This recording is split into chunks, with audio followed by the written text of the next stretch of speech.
दोस्तों नमस्कार। आज हम बिल्कुल ही लीक से हटकर एक अलग टॉपिक पर बात करेंगे। जन्मकुंडली में ऐसे कौन से योग होते हैं जिसके कारण से व्यक्ति या व्यक्ति से संबंधित अर्थात जो ग्रह है, ग्रह से संबंधित जो भी व्यक्ति हैं, रिश्तेदार हैं, वह एक तरह का अलग थलग जो जीवन होता है वह जीता है। यानी कि वह जो फैमिली है, जो फैमिली से बिल्कुल ही दूर उनको रहना पड़ता है, या फिर वो बहुत जो फैमिली मेंबर हैं सबों से वह ढंग से घुल मिल नहीं पाते हैं, ठीक से उनसे बात नहीं हो पाती है, या उनकी जो विचारधारा है वह फैमिली मेंबर से मैच नहीं करती है, जिसके कारण से कभी कभी ऐसा होता है कि व्यक्ति इतने ज़्यादा डिप्रेस हो जाते हैं कि वह फैमिली से ही दूर हो जाते हैं। अर्थात वह या तो गुमशुदगी का जीवन, या लोगों को ऐसा लगता है कि वह लापता हो गया, खो सा गया है। तो आज हम इसी योग की चर्चा करेंगे कि जन्मकुंडली में ऐसे कौन से योग हैं जो जातक को मिसिंग लाइफ जीने पर मजबूर करता है, या इसे यूं कहें कि एक अनाथ ऐसी जिंदगी वह जीता है। चलिए मान लेते हैं यह व्यक्ति जो है वह मिथुन लग्न का है। मिसिंग योग को हम राहु केतु के ही पोजीशन से हम देखते हैं। राहु केतु का पोजीशन किसी भी खाने में हो सकता है। अगर राहु फर्स्ट खाने में होगा तो जाहिर है कि केतु 7वें खाने में होगा। अगर राहु तीसरे खाने में है अर्थात सिंह राशि में है तो निश्चित ही केतु कुंभ राशि में 9वें खाने में होगा। अर्थात जो राहु केतु का पोजीशन होता है वह 180 डिग्री पर होता है।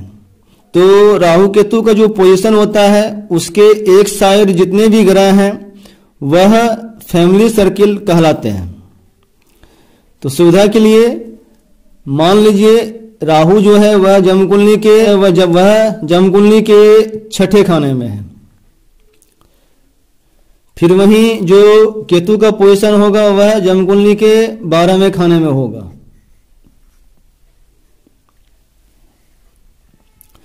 इस तरह से जो राहु केतु का जो एक्सिस है वह 6 और 12 का बनता है, अर्थात वृश्चिक राशि में। और तो मिसिंग योग कब बनता है, इसके लिए सबसे पहले आप देखें कि राहु और केतु के जो पोजीशन है वहां से एक साइड अर्थात इसका जो एक्सिस है वहां से चाहे वह इस साइड चाहे वह इस साइड, जब राहु केतु का जो एक्सिस है उसके एक साइड 9 ग्रह में से 8 ग्रह बैठे हुए हैं।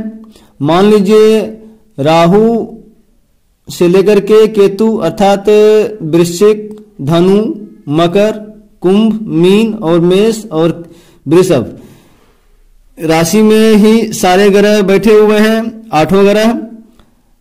और जो कोई एक ग्रह है, मान लीजिए जुपिटर कन्या राशि में 4थे खाने में बैठा हुआ है। इस तरह से राहु और केतु के बीच में जो भी 6 ग्रह और राहु केतु को मिलाकर के 8 ग्रह हैं, इसे फैमिली सर्किल कहा जाता है। और जो जुपिटर है वह फैमिली सर्किल से बाहर है, इसलिए जुपिटर को फैमिली सर्किल से बाहर माना जाता है। इसे परंपरागत ज्योतिष में आंशिक कालसर्प योग की भी कहा जाता है। अर्थात कोई एक ग्रह अगर राहु केतु का जो एक्सिस है उससे अगर एक बाहर आ जाए तो वैसी स्थिति में आंशिक कालसर्प योग जातक को लगता है। फैमिली सर्किल से बाहर माना जाएगा, अर्थात जो उनका नेचर होगा वह इस फैमिली से मैच नहीं करेगा। अगर जुपिटर बाहर है तो जुपिटर यानी जातक खुद है। अगर जुपिटर बृहस्पति अगर फैमिली सर्किल से अगर बाहर है तो इसका मतलब है कि जातक खुद जो है वह फैमिली सर्किल से बाहर है, अर्थात जो उसका व्यवहार होगा, उसका रहन सहन होगा, उसका खान पान होगा, उसकी जो इच्छाएं हैं, जो उसका विचारधारा है, यहाँ तक कि जो उसकी शिक्षा है, वह भी जो फैमिली मेंबर है उससे मैच नहीं करेगा। या और साथ ही जो फैमिली मेंबर हैं वह भी इनको जो फैमिली मेंबर हैं वह भी इनसे कोई खास मतलब नहीं रखेगा। और जातक को बचपन से ही ऐसा फीलिंग होगा कि मेरा दुनिया में कोई नहीं है, मेरा कोई सुनता नहीं है। एक अनाथ जैसी स्थिति ये अपने आप को अनुभव करेगा और हो सकता है कि ज़्यादा परेशानी में यह घर द्वार छोड़ करके भाग भी जाए, दूसरे देश चला जाए, दूसरे प्रदेश चला जाए, या फिर वह गुमनामी का जिंदगी, या फिर लापता, या फिर खोए खोए से जिंदगी, दर बदर भटकने की स्थिति वाली जिंदगी वह जी सकता है।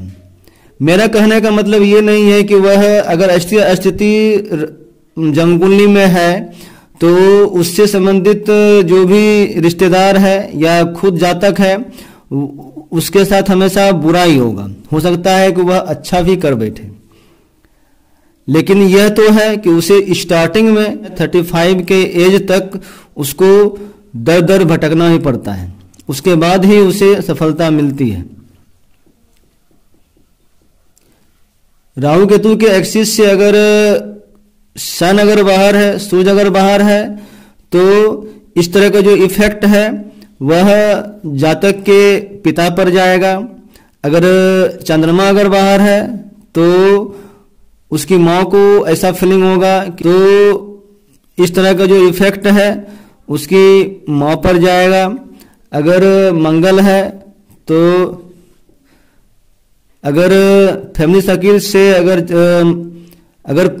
अगर फैमिली सर्किल से अगर मंगल ग्रह अगर बाहर है तो फिर ऐसी स्थिति भाई को जाएगा। अगर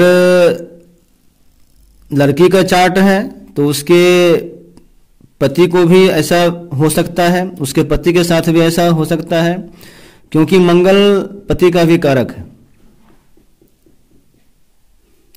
फिर वहीं अगर बुध है तो बुध जो है वह बहन बेटी का कारक है, तो बहन बेटी के साथ ऐसा फीलिंग हो सकता है।